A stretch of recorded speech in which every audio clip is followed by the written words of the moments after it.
All right.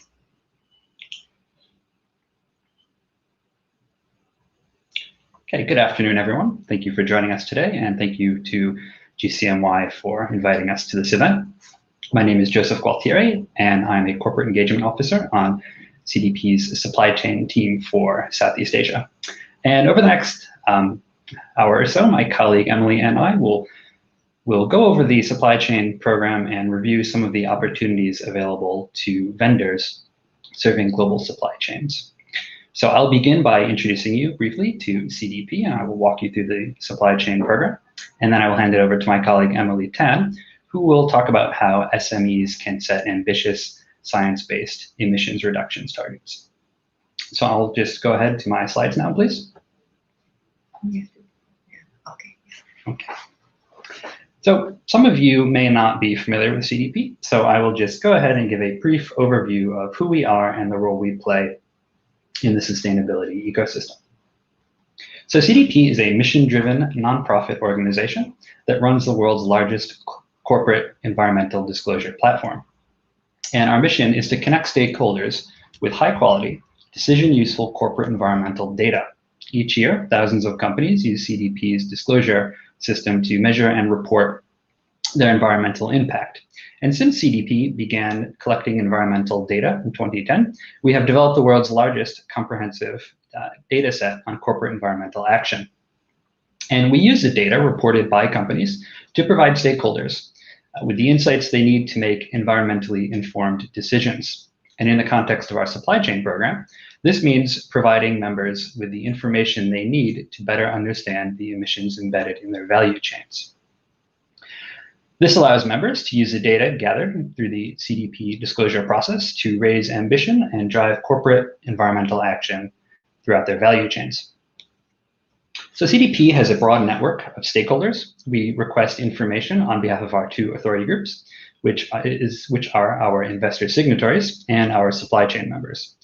And using the authority of these stakeholders, we request target companies to provide environmental information, which we then provide to our stakeholders in a standardized comparable format. So just this year, in the disclosure cycle that wrapped up a few months ago, we processed environmental disclosures from just over 10,000 entities, including more than 9,600 companies and nearly 1,000 local governments, which reported through our cities, states, and regions program. So if you receive a request for information through CDP's supply chain program, this means that one or more of your customers has specifically requested environmental data from you.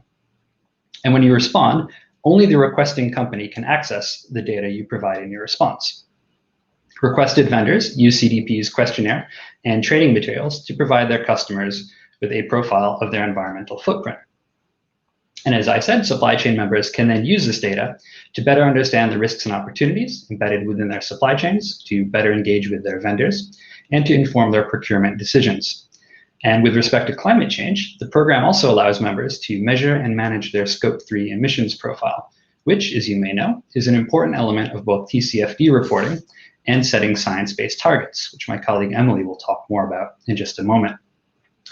Similarly, as vendors, you can use the experience of reporting through CDP to understand the environmental risks and opportunities within your own operations and value chains. And again, this positions suppliers to better manage their own environmental footprints. So CDP gathers environmental data through the three questionnaires listed here: climate change, water, security, and forests. Members can ask their suppliers to provide information across one, two, or all three of these themes, as appropriate for their supply chain. Each theme has a separate questionnaire, although they are all designed to generate data around the core pillars of the vendor's environmental governance, strategy, targets, and risks and opportunities. The climate change questionnaire focuses on the company's plan to transition to a low-carbon economy and asks about emissions, targets, and energy use, among the other modules listed here. The water questionnaire allows companies to report water accounting data and the current state of water stewardship, as well as facility level breakdowns on water usage. The forest questionnaire looks at the company's plans to remove deforestation from operations and supply chains, covering 5 key commodities. These are timber, palm oil, cattle production, soy, and rubber. If you receive a forest questionnaire, you'll be asked to report only on the commodity or commodities relevant to your business. The bulk of the questionnaire asks for company-wide data relevant to the 3 themes. You will also be asked to provide data specific to your relationship with your customers. So for example, in the climate change questionnaire, you are asked to allocate a share of your overall emissions to the goods and services provided to the requesting customer. And again, this information is visible only to your customers, and it really does help customers understand the impact of their business relationship with you. So as we can see from these charts, since 2010, the number of responding companies has grown substantially, with over 9,600 unique companies completing at least one questionnaire in 2020. And this is up from 8,400, more than 8,400 rather, in companies in 2019, representing a growth of about 14%. And so while CDP's climate change questionnaire has the greatest number of responding companies, the rapid growth of our other questionnaires on deforestation and water security indicates that investors and purchasing organizations have begun to take a broader view of environmental stewardship and to take into consideration a range of environmental factors when making investment or procurement decisions. So here we can see the distribution of companies responding to CDP in 2019. Unfortunately, we don't yet have a geographical breakdown of the 9,600 companies that responded in 2020. But you'll notice that the darker areas of the map indicate territories with responding companies.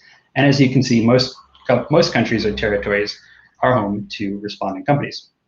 So what we found was that there was a roughly equal number of responding companies in Asia Pacific, Europe, and North America, with a smaller set of companies responding from South America and Africa. In particular, Malaysian companies represented just shy of the 143 Southeast Asian companies that responded to CDP. And so along with the chart on the previous slide, with this map we can identify a few trends. So the first is that companies worldwide are increasingly concerned about the environmental impact on their value chains. And another trend is that environmental reporting to customers and other stakeholders is quickly becoming the norm. And as we can see on this map, wherever your customers, your peer companies, or your own vendors may be, there's a good chance that at least some of them will have responded to CDP before. So hopefully that gives you a sense of what CDP does and the scale of the companies that we're working with. And so I'd like now to just zoom in for a moment on our supply chain program, which is how suppliers and SMEs are most likely to encounter CDP.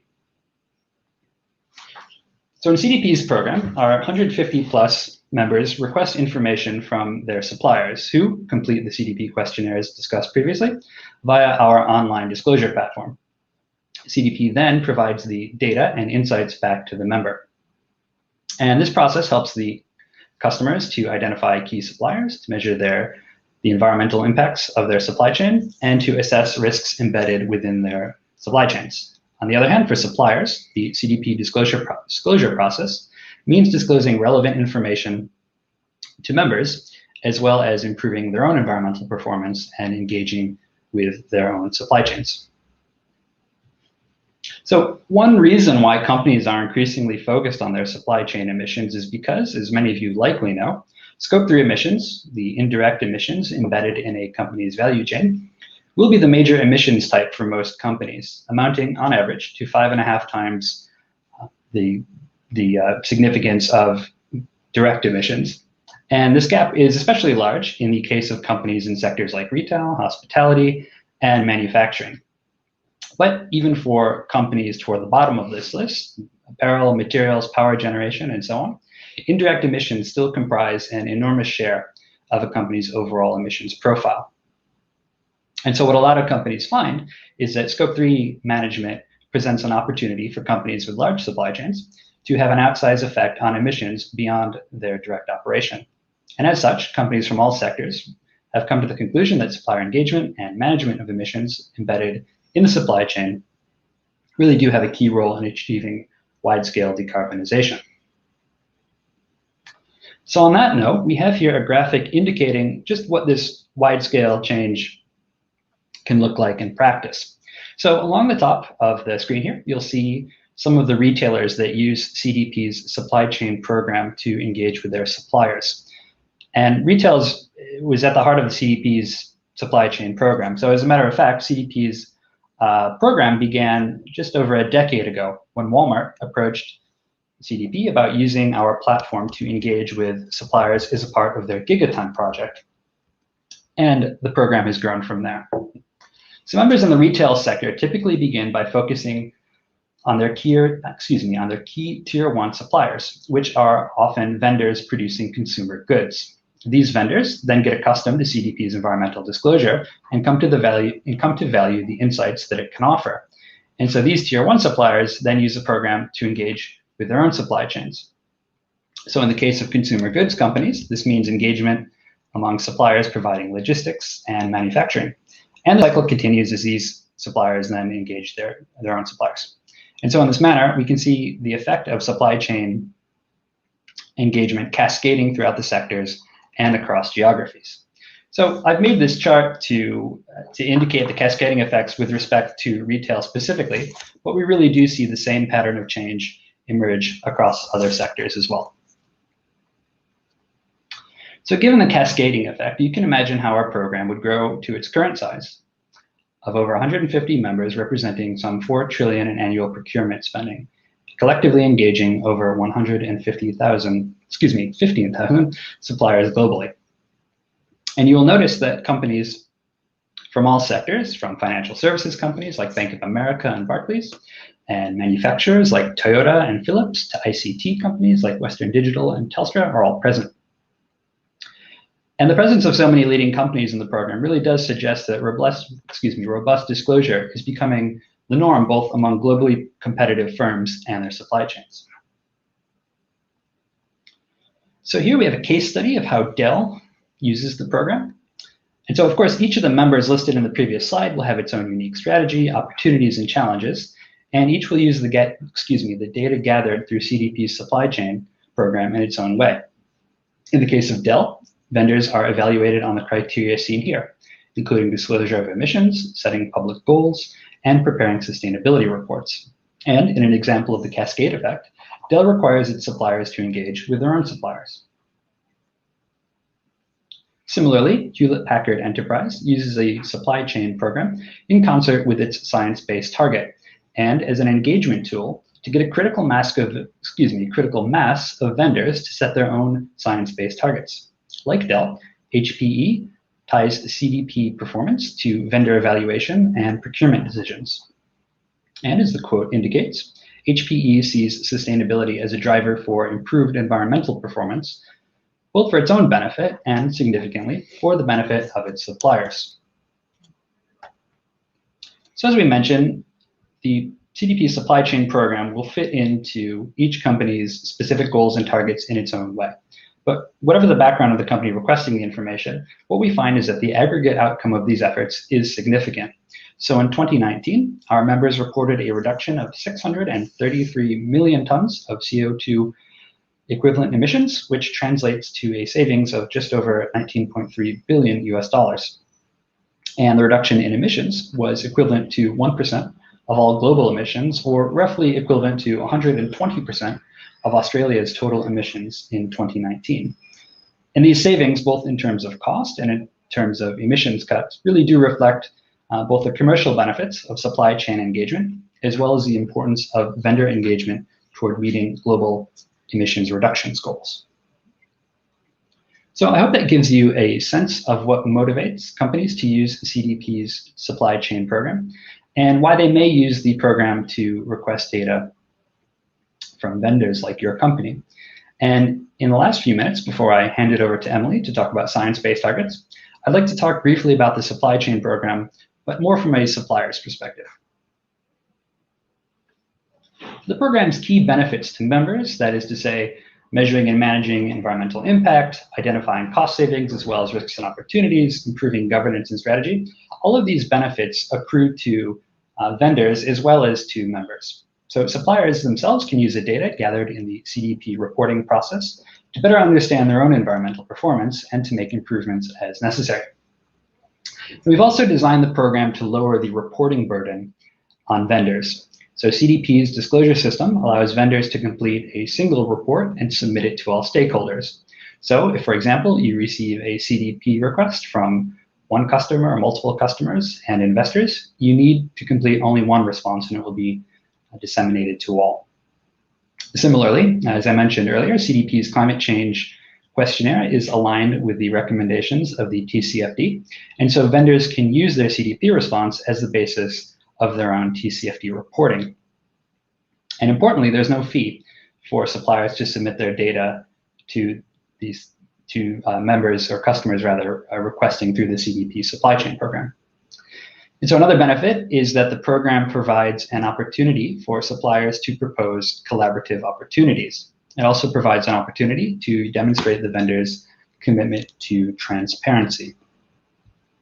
And finally, and perhaps less tangibly, we do encourage vendors to view the CDP supply chain program as an opportunity to engage with your customers and to show them that you as a supplier are committed to a long-term relationship. So if the customer requests environmental data from you, this is an indication that the customer sees you as a key vendor and would like to make sure you have a role in the customer's decarbonized supply chain.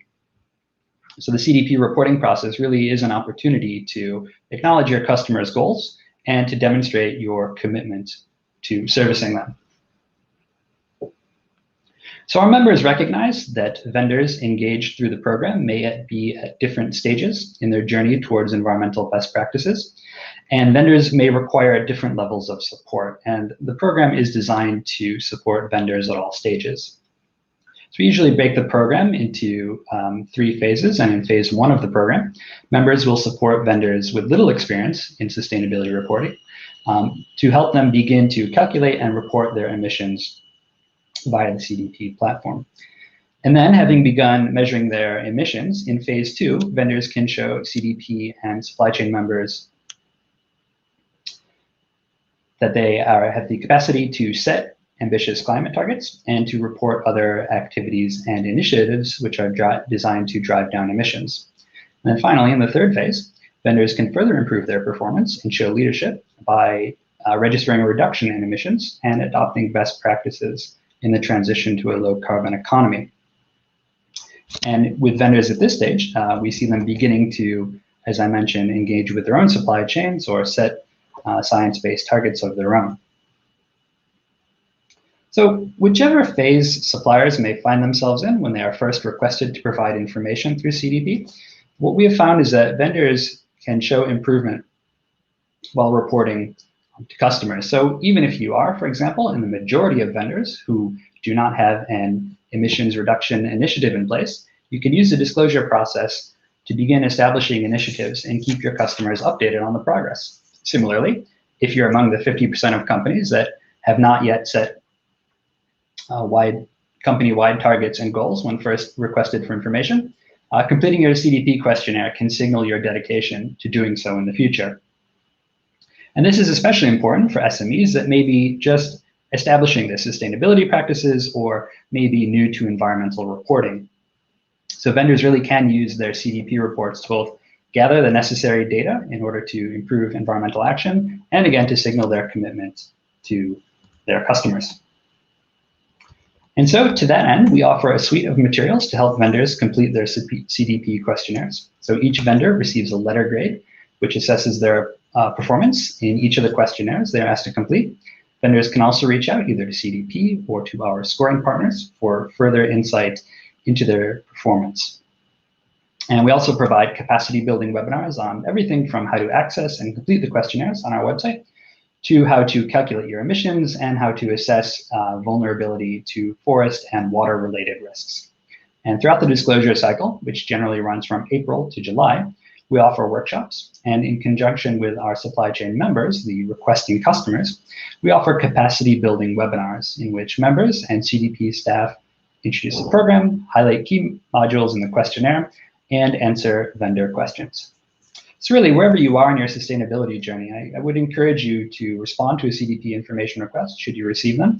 And if you're looking for a way to better engage with your own supply chain, please do feel free to get in touch. We'd be happy to tell you more about the program. So with that, I will thank you for your attention, and I will turn it over to my colleague, Emily, who will speak to you about setting science-based targets. Thank you. Thank you, Joe, and hello, everyone, for having me. I'd like to, and hello from Hong Kong, where we are based.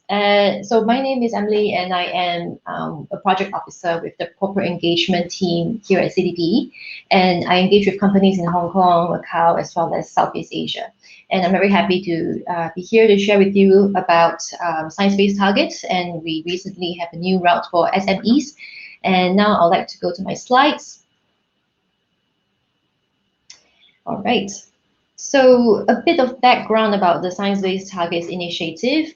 The SBTI is a partnership of between CDP, UN Global Compact, WRI, and WWF, and now counts over 1,000 companies with a commitment to set or already have approved science-based targets, emission reduction targets. Out of these companies, we are already seeing more and more of them having the targets approved.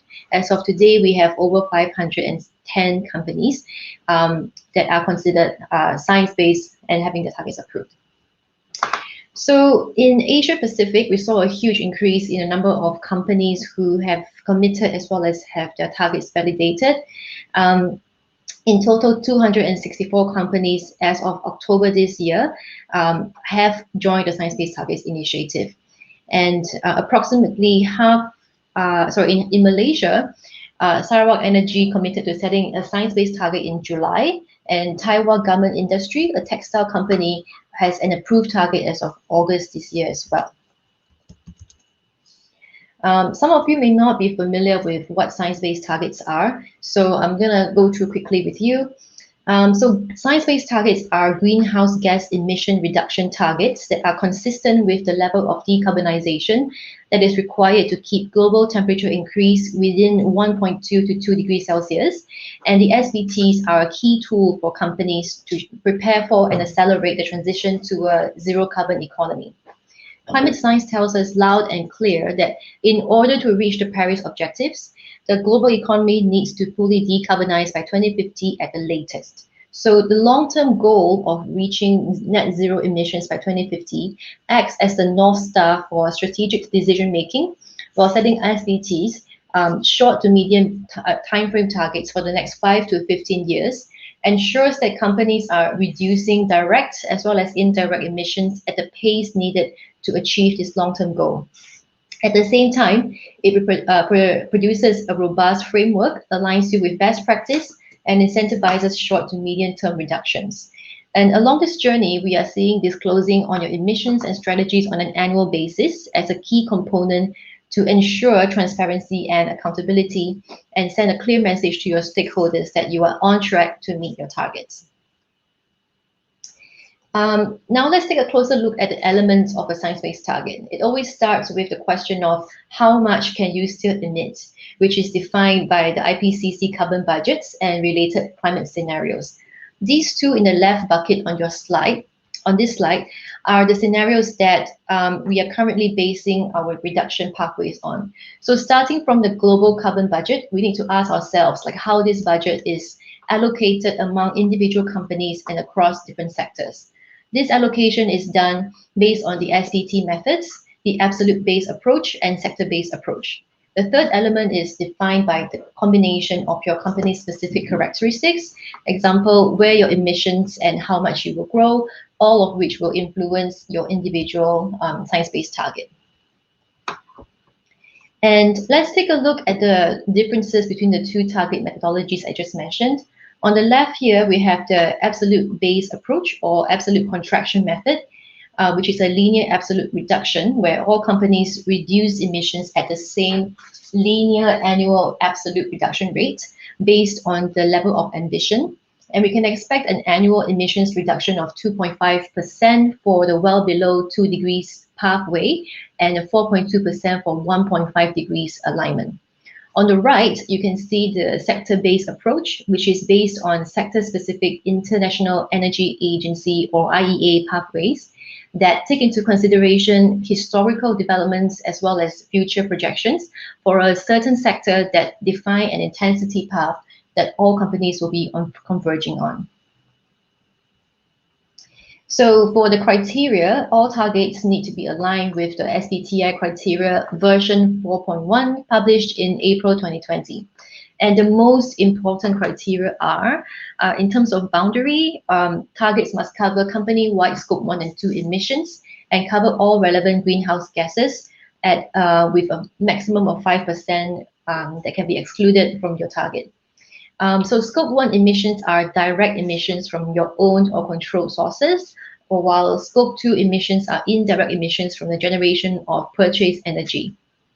And the time frame for targets must cover a minimum of 5 years and a maximum of 15 years from the date the target is submitted. Reporting-wise, you must disclose GHG emissions inventory and your progress against the target on an annual basis. And the obvious choice would be to do that via CDP, but you can also report that via your sustainability report. At a minimum, your ambition must be consistent with the level of decarbonization required to keep global temperature increase to well below 2 degrees Celsius, and targets must be forward-looking. So the screening of scope 3 emissions is defined as the purchased goods and services and the use of goods sold, use of sold products that's required. And if it covers more than 40% of overall emissions, a target for scope 3 covering 2/3 of emissions is required. This means that more companies need to measure their suppliers' emissions in order to report it against the targets each year. So when it comes to scope 3, the SBTi recognizes that scope 3 still presents a big challenge for companies, and given the scientific complexity, scope 3 targets are not considered science-based but need to be aligned with best practice. Companies' scope 3 targets must only cover 2/3 of emissions, 2/3 of scope 3 emissions, as I mentioned earlier. And the scope 3 targets can be framed as absolute targets, emissions in intensity target, or supplier engagement target. Companies may also wish to set other types of targets, but should only do so if the targets can be translated into such absolute intensity or engagement targets. In a supplier engagement or customer engagement target, a company commits to drive the adoption of science-based targets amongst its suppliers or customers. Such targets may be particularly valuable if a company has yet to identify levers for specific reduction opportunities amongst its value chain partners, or if it has mostly indirect spend and therefore does not spend enough on individual suppliers to support collaborative reduction efforts. Also, supplier engagement targets may drive reduction behaviors that benefit other customers of the same supplier. Engagement targets may be set around any relevant upstream or downstream scope 3 category. Companies can identify which suppliers and customers to include under the target based on spend or emission impact. So engagement targets may alternatively focus on critical suppliers or strategic suppliers, which the company has already identified based on a variety of factors such as operational risk. And spend data and critical supplier lists are advantageous when they can reliably serve as a proxy for leverage over suppliers. However, the biggest suppliers by spend are not always the biggest emitters, so companies should make sure that together with any additional scope 3 targets, the engagement target covers at least 2/3 of your scope 3 emissions. That's a lot of words, but it's easier if I give you examples. So here are 2 examples of how companies set their scope 3 targets. Hewlett-Packard, or HP, and McDonald's are both CDP supply chain members and request their suppliers to disclose emissions data via CDP each year in order to help them report progress towards their targets. HP has used the supplier engagement target method of reducing emissions from purchased goods and services by 15%, counting from a base year of 2015 by targeted year of 2025. They also committed to have their manufacturing suppliers covering 80% of their spend to set SBTs by 2050. So if you're a supplier that falls within the 80% spend, you will be requested by HP to set your own science-based targets. As for McDonald's, they have set an intensity target of 31% emissions reduction per ton of packaging across the chain by 2030. So if you are a manufacturer that produces packaging products for McDonald's, you will be also asked to report on your emissions so that they can calculate this against their own Scope 3 targets. So apart from HP and McDonald's, more than 40 out of 150 plus CDP supply chain members have set science-based targets. And together they engage more than 13,000 suppliers globally. So if your customer is a CDP supply chain member, you may receive a request to disclose your environmental data. If you haven't already been requested, maybe in next year. So how to get started? For non-SME companies, means most big companies, the first step, which is voluntary, is to sign a public commitment letter that they are developing targets within our criteria and to get them approved and published on the website within 2 years. The target development process can look very different depending on which company and which sector.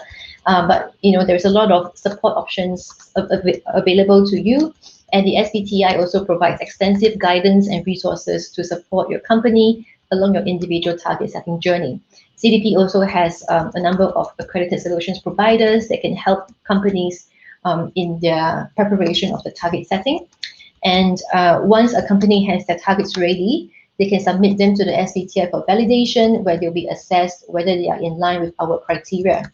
So if you are, you will receive an official approval, and you have a maximum of 6 months to make your targets public. However, if you're an SME, as of July this year, the SBTi created a fast-track route for SMEs that skips the first 3 steps, and I will go into more detail in my next couple of slides. So, SBTi introduced this expedited option for SMEs because smaller companies often lack these resources and capabilities needed to set Scope 3 targets and monitor progress against them. The SBTi's speedy and simplified version for SBT balances the need for them to take account of emissions across their value chains without imposing too great a burden on them. This route enables SMEs to bypass the initial step of committing to set a science-based target and the regular validation process, and to immediately set a science-based target for your Scope 1 and 2 emissions by choosing one of the several predefined target options. And for the purpose of target validation by SBTi, what we would consider an SME is defined as a non-subsidiary independent company with fewer than 500 employees. And this SME definition does not include financial institutions and oil and gas companies. So to join the SBTi as an SME, you just need to sign the letter for SMEs by providing your company information, choosing one of the target options, either well below 2 degrees or 1.5 aligned option. Fill out your company details and review the terms and conditions in the letter before you sign it. And then once you have, you send a digital copy of the letter in PDF to targets@sciencebasedtargets.org. And there is an application fee of $1,000, which waiver can be applied for companies in developing countries or emerging economies, which includes the entire Southeast Asia region, that includes Malaysia. And like larger companies using our standard target validation route, SMEs are required to complete a recent and comprehensive greenhouse gas emissions inventory following the Greenhouse Gas Protocol corporate accounting and reporting standard and guidance. They are also required to publicly report their company-wide Scope 1 and 2 emissions inventory and progress against your published targets on an annual basis. SMEs do not need to set a Scope 3 target, but you must commit to measure and reduce your Scope 3 emissions. And the SBTi also encourages SMEs to set a science-based target by 2030 in line with the 1.5 ambition, which is a higher ambition between the 2 options in the target setting letter. The 1.5 commitment letter explains that if a company sets a long-term net zero target and also an interim science-based target in line with well below 2 degrees Celsius, more aggressive emissions reductions will need to happen in the longer term for the company to meet its net zero commitment. So if you have any questions, please get in touch with us or visit sciencebasedtargets.org. if you're interested to know more about this. There is also a webinar series that we recently hosted on Science Based Targets YouTube channel that you can go to if you're interested to watch them as well. So right now, we have some time for questions, and we will look at some of these questions that were sent earlier. Let me just check. So to complement the carbon, water, and forestry questionnaire, will CDP be preparing a waste management questionnaire in the future? So the short answer is no. We don't have a questionnaire specifically for waste management, but we have integrated questions about waste management in our questionnaires. For example, we ask for emissions related to waste management for landfill, for recycling, and also water impacts in our water questionnaire related to waste management. Joe, do you want to join me in the screen so that the audience can see both of us? So we're in the same room, so yeah. Okay, and then another one is... So the next question might be, if I can jump in, how do you measure the savings from CO2 and CO2 equivalents, and what are the indicators that need to be measured? So I think the best response to that is that, so in that case, so where do those numbers come from?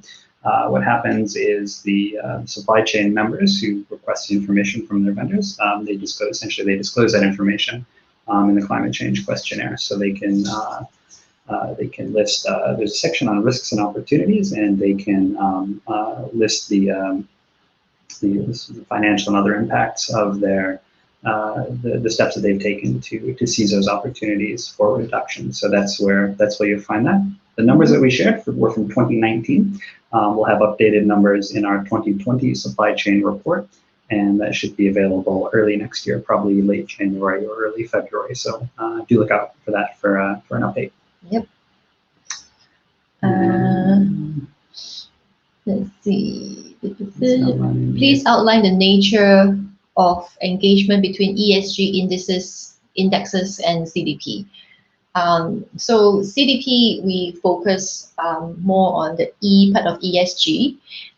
So if you notice that our questionnaires are focused on climate change, water, and deforestation, but a lot of ESG data providers, they also use CDP data for the environmental part of their index and how they rank companies as well. Anything to add, Joe? Yeah, so they're used by, just to give a few examples, so they're in the capital markets, they're used by FTSE Russell, SP True Cost, MSCI, they show up on Bloomberg terminals. And one of the reasons for this is, as we mentioned, our questionnaire is very closely aligned to the TCFD recommendations, and as the TCFD is increasingly being used as a gold standard in terms of climate reporting, we find that more and more data providers, rating agencies, banks preparing sustainability-linked loans, for example, do end up using our data. So yeah, so it's quite diffused, I guess you would say, around the capital markets. Yep. Let's see. What are the questions? Yep. Okay. Great. Thank you so much for having us on the program, and thank you so much to the team at GCNY for being a great partner of CDP. We look forward to any questions that you want to send to us.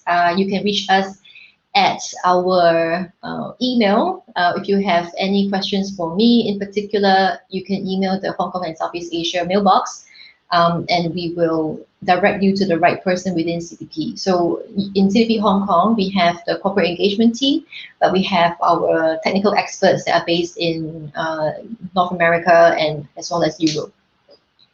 Yep. Anything else to add? No, that's all. Thank you so much. And thank you so looking much. forward to connecting soon. Have a great day.